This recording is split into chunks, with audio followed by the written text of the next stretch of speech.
This video demonstrates how to perform a vertical line scan using the AnyCat remote interface. A vertical line scan collects images along a vertical vector that passes through the current centering position. Unlike the horizontal line scan or grid scan, a vector does not have to be defined before performing a vertical line scan.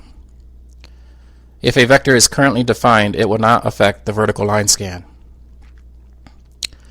A vertical line scan cannot be performed at zoom level 1. Make sure that the zoom level setting is at a higher level than 1 before performing the vertical line scan. In order to perform a vertical line scan, move to the Scan tab. First, ensure that omega is adjusted properly. If performing the vertical line scan after a grid scan, omega should be 90 degrees from the starting omega used in the grid scan. When scanning for a thin unseen crystal, the loop should be in an orientation that obscures the crystal. From Select Tools, select Vertical. You can adjust the parameters for the vertical line scan as follows. For increased accuracy in finding the position of the crystal, it is recommended that you use the smallest aperture size. The default distance of 500 millimeters is sufficient for a vertical line scan, but to increase efficiency you can use the same distance that you are using for snapshots. This would eliminate the delay caused by moving the detector. Although you want to keep transmission as low as possible, if you have weakly diffracting crystals, you may need to increase the transmission above 10%. Before you define the scan, you must create a rectangle that defines the vertical limits of the scans. Left-click and drag a rectangle to cover the loop in the sample view. Make sure the height of the rectangle covers the area you want to scan, but avoid making it too large, since that will result in scanning a lot of air. The rectangle can be adjusted after it has been created by dragging either circle at the corner of the rectangle using the left mouse button.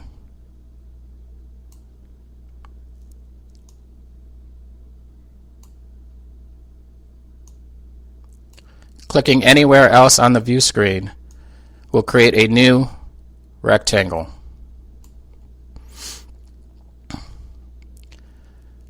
The beamline uses the vertical height of this rectangle to define the limits of the vertical line scan.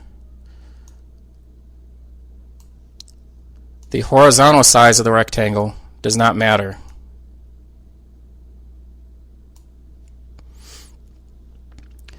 Once a rectangle has been drawn and the parameters for the vertical line scan are set to what you desire, press Define Scan. The beamline will now prepare to run the vertical line scan.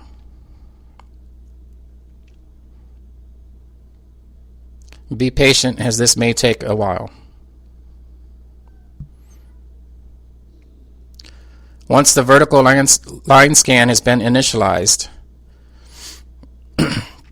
you will see red circles drawn to represent positionally where the frames of the scan will be acquired.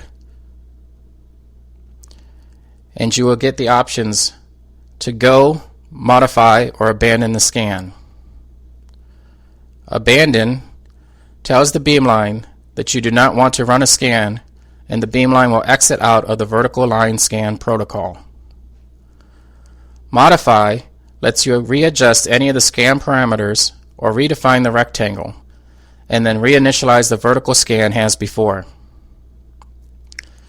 Go tells the beamline to execute the vertical line scan with the current parameters. If you are ready to proceed, click Go. A progress bar should pop up at this point indicating that data is being collected. As the scan runs, each frame of the scan is analyzed by the peak picking software Distal.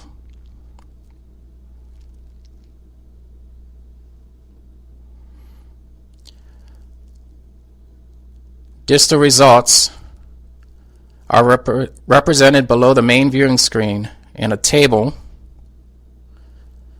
and a bar graph. The table will show the image number as well as parameters found by distal, including good spots, total spots, resolution of diffraction observed on the images, and mean signal. The bar graph will plot the values from the table into a bar graph form. Clicking a line in the table will bring up that image to the left of the table. This diffraction image has been cropped to show the central portion of the detector, representing the low resolution diffraction.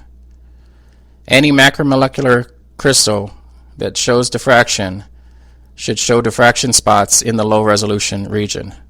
Hence, this is appropriate for viewing for scan results. The table can be organized by clicking on the column headers to sort either ascending or descending based on the values in that column.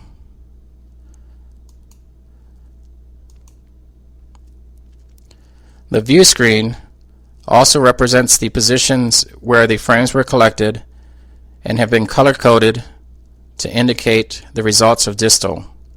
Darker green indicates more positive, higher distal results, whereas red color indicates lower level distal results.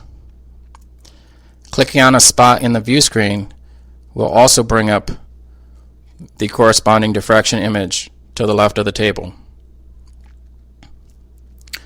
Additionally, you can click on any of the bars in the bar graph and it will bring up the corresponding image as well.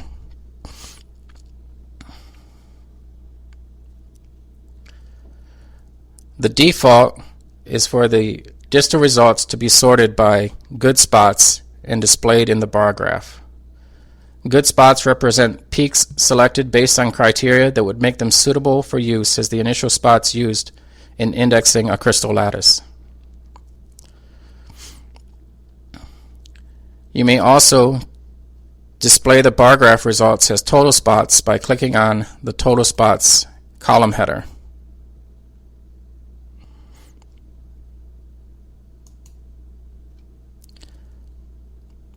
It is recommended to use good spots and total spots to determine whether or not you have good diffraction at a position, because resolution and mean signal can be affected by artifacts on the detector.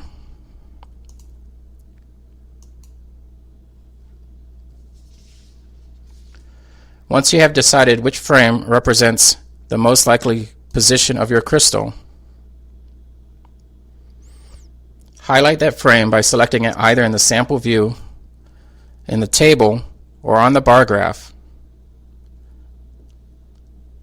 Then press Move to Selection to tell the beamline to move to that position.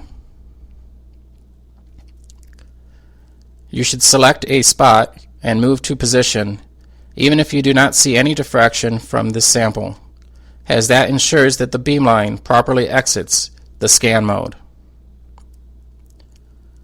To return to a live view, either select None from the Select Data menu or click back to the Collection tab. The crystal will be centered on the position that you selected and moved to. Results from scans that have already been collected during your session may be viewed on the Scan tab by selecting them from the Select Data menu.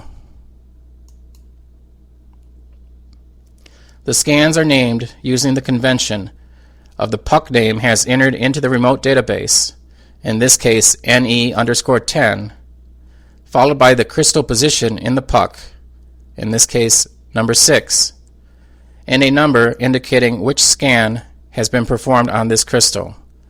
So in this case, if I were to perform a second vertical scan, the title of that scan would be NE_10_6_2 to represent the second scan. Also, in the list of scans, it will indicate which type of scan was run for that scan name.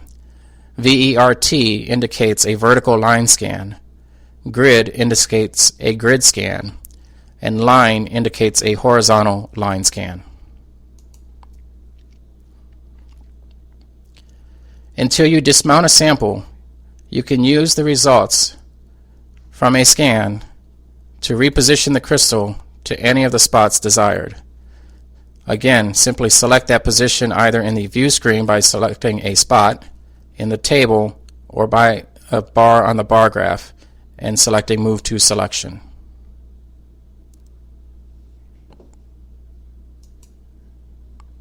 This concludes the demonstration of the vertical line scan as performed through AnyCAT's remote interface.